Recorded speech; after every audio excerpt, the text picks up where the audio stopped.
예, 오늘은 2021년 1월 15일 아침 한 10시 20분 정도가 되었는데요. 제가 그 몸통 인문학 발견과 의학 원류사 이제 두 권을 제가 강의를 마쳤죠. 그 이제 건강과 이제 치유하는 방법은 일단 빼고 우리의 그 역사와 문화사, 그 다음에 한국사 복원에 관련되어 있는 내용들을 제가 설명을 해왔던 것이고요. 그 오늘은 환국문명학술원과 환국문명학술원에서 우리가 골장의학과 골장체질 도표를 어떻게 이제 연구하고 있고, 이것이 어떻게 뭐냐면은 우리의 그 역사와 관련이 되고 또 우리의 몸과 관련이 되는가를 제가 강의를 한번 해보고자 합니다. 그래서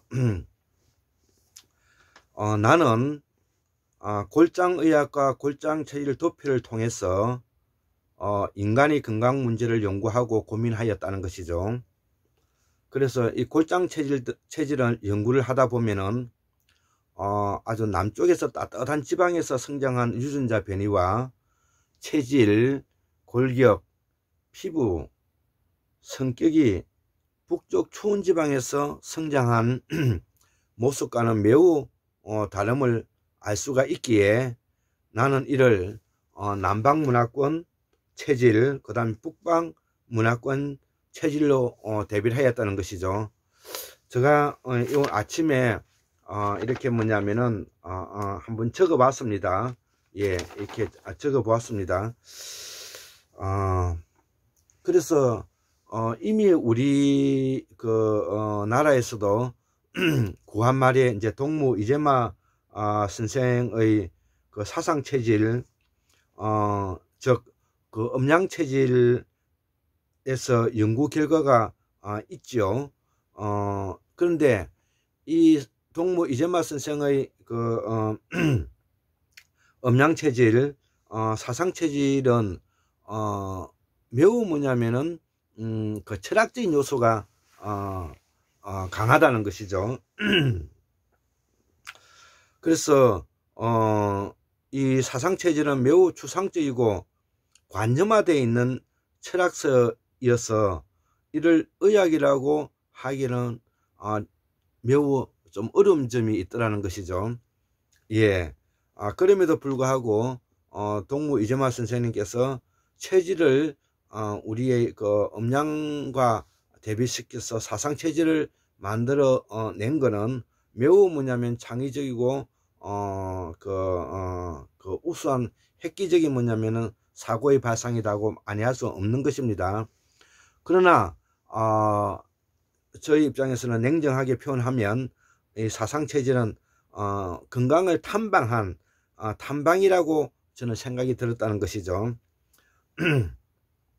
그 이유는 이 음과 양이란 개념이 그 자체가 매우 상대적 진리에 기인하고 우리 몸의 현상이 이를 반영하기 어려운 점이 있기 때문에 그렇다는 것이죠.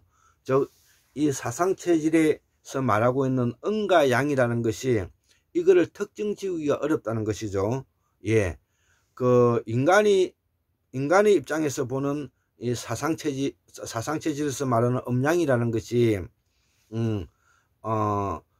그 내가 생각이 그 음과 양이 다르고 또 나 아닌 다른 사람이 뭐냐면은 음과 양을 보는 것이 일률적이지 않다는 것입니다. 예. 또 한편 인간이 아닌 고양이를 건너가면 고양이는 또 야행성 동물이기 때문에 음과 양이 또 달리 보이는 것이죠. 우리 인간들에게도 우리는 미쳤다고 말을 하지만 미친 사람이 자기는 밝은 것이 음이라 그러고 어두운 것이 양이라고 말하더라도 우리는 그 사람을 어떻게 제어하기 어렵다는 부분이죠. 그래서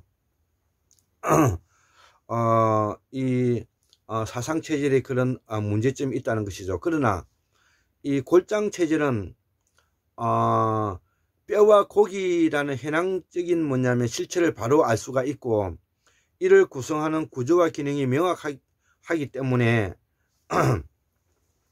우리가 이 골장 체질은 금방 우리가 드러난다는 것이죠. 전만 하더라도 몸은 뼈와 고기로 이루어져 있다는 것을 분명히 알 수 있지 않습니까? 그리고 이 뼈와 고기를 뼈는 구조를 담당하고 고기는 기능을 담당한다, 이렇게 우리가 금방 알 수가 있지 않습니까? 그러니까 골장 체질은 말은 골장이라는 말이 어려운 것 같아도 알고 보면은 매우 쉬운 내용인 것입니다. 그래서 이 구조와 기능을 이어줄 수 있는 바로 역할을 하는 것이 이 아유르베다 인도의학에서는 뭐냐면 이거를 신진대사라는 것을, 신진대사의 작용이라는 이름으로 뭐냐면 이거를 이어주고 있다는 것을 우리가 알 수가 있는 것입니다. 그래서 그 아유르베다 의학을 잠깐 설명을 하면,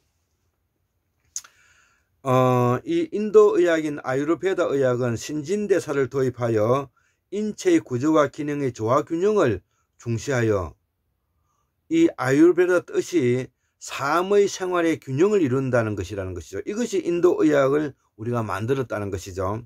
자, 그러면 이 인도 의학은 과연 인도 의학이냐?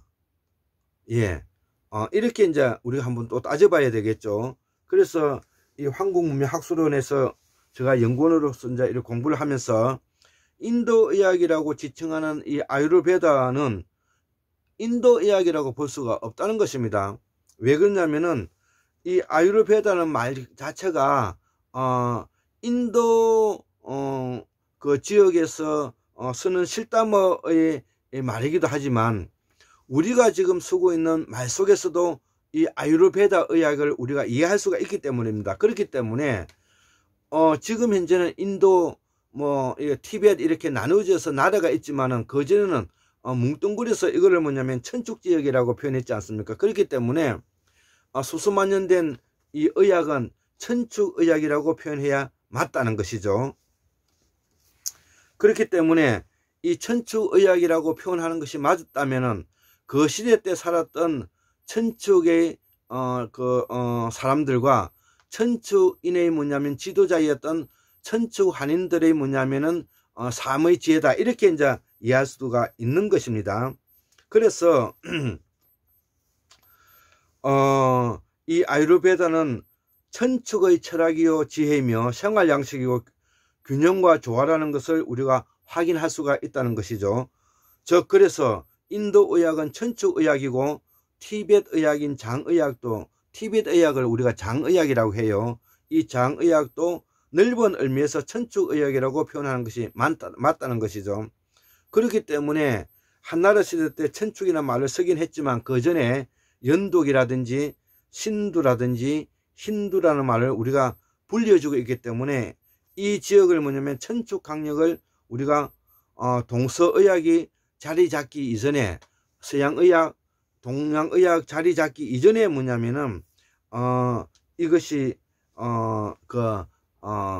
발달했다는 것을 우리가 알 수 있는 것이죠. 그래서 이 천축의학은 수수만 년 된 우리의 선대조 할아버지 할머니의 건강요법입을 뭐냐면은 재차 확인할 수가 있다는 것이죠. 즉 이 아유르베다 의학은 뭐냐면 삶의 지혜를 균형 있게 잡아준다는 이런 역할이 포함이 되어 있는 말이죠. 우리말로 뭐냐면은 우리 몸을 아울러서 균형 있게 잡아준다, 이런 말이 되는 것입니다. 이 부분을 제가 골장의학을 연구하고 골장체질도피를 공부하고 몸통 인문학 발견을 공부하고 그 다음에 실담을 이렇게 공부하면서 우리가 천축한인 시대 때 우리의 의학이었다, 이렇게 이제 결론에 도달했다는 것입니다. 제가 오늘 강의에서 처음으로 이 아유르베다 의학의 우리말의 뿌리를 제가 설명드리고 있는 것입니다. 그래서 이 아유르베다가 우리말 아울러서 균형 있게 사물을 깊숙이 들여다 본다는 것이죠. 우리가 앞에서도 이야기했다시피 우리의 한국사에 있어서 보다 불다 하다 이런 사상이 바로 우리의 고대 철학이라고 하지 않습니까? 그렇기 때문에 이 아유르베다도 우리말 아울러서 균형 있게 사물을 깊숙이 들여다본다는 의학이라는 것을 우리가 알 수가 있는 것입니다. 그렇기 때문에 나는 이를 천추환인의 지혜라고 생각하고 학술적으로 천추환인이라 명명하는데 하등의 문제점을 가지지 않는다는 것이죠.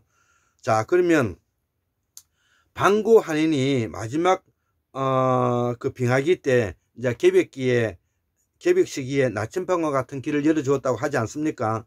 이 시기를 우리가 이제 방구환인 시대라고 말을 하고, 그 이후에 이제 나오는 것이 이제 제스환인이라고 또 제가 부르고 있지 않습니까? 그러면 제스환인이라는 말이 어디에서 나오느냐는 그 내용을 우리가 문헌을 통해서 한번 보자는 것이죠. 제가 우리말 최신 우리말 법화경이라는 그 책에서 뭐냐면은 제가 공부하다가 이게 알게 됐는데요. 이 제스환인은 불교 이전에 바람문교라고 있지 않습니까? 바람문교. 이 바람문교, 그러니까 부처님도 처음에 바람문교 입교해서 중생활 시작했던 것이죠. 이 바람문교에서 말하는 욕계라는 것이 욕계. 예, 우리가 육욕, 심욕 이렇게. 욕이라는 것은 뭐냐면은 나의 욕심의 덩어리, 욕심의 세계, 욕망의 세계, 욕구의 세계, 이런 거를 뭐냐면 우리가 욕계라고 하지 않습니까? 이 욕계 도리천의 왕인. 그러니까 이 제스환인은 뭐냐면 저 하늘 아래에 있는 것이 아니고요, 저 어디 천국에 있는 것이 있는 거, 극락에 있는 것이 아니라 바로